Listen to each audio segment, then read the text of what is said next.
আপনি করেন। শ্রীযুক্ত রাধিকা গোস্বামীকে সর্বধর্ম সমন্বয় উপদেশ।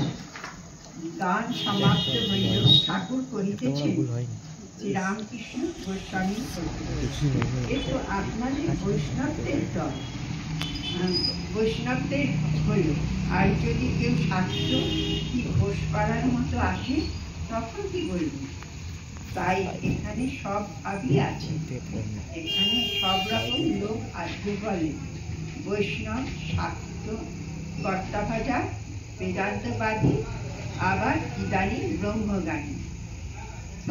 তারই ইচ্ছা নানা ধর্ম নানা মত হয়েছে। তবে তিনি যার যা পেটে সয় তাকে সেইটি দিয়েছেন। মা সকলকে মাছের পোলোয়া দেয় না, সকলের পেটে সয় না, তাই কাউকে মাছের ঝোল করে দেন। যার যা প্রকৃতি, যার যা ভাব, সে সেই ভাবটি নিয়ে থাকে। বারবারটি নানা মূর্তি করে আর নানা মতের লোক যায়। রাধাকৃষ্ণ, হরপার্বতী, সীতারাম, ভিন্ন ভিন্ন স্থানে ভিন্ন ভিন্ন মূর্তি রয়েছে। আর প্রত্যেক মূর্তির কাছে লোকের ভিড় হয়েছে।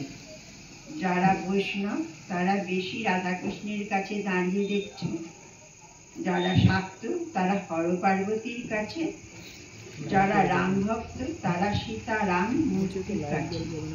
তবে যাদের কোনো ঠাকুরের দিকে মন নাই তাদের আলাদা কথা। বেশ্যা উপপতিকে ঝাঁটা মারছে, বারোয়ারিতে এমন মূর্তিও করে।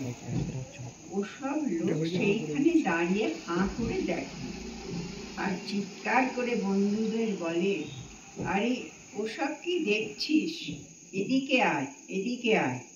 সকলে হাসিতেছেন। গোস্বামী প্রণাম করিয়া বিদায় গ্রহণ করিলেন।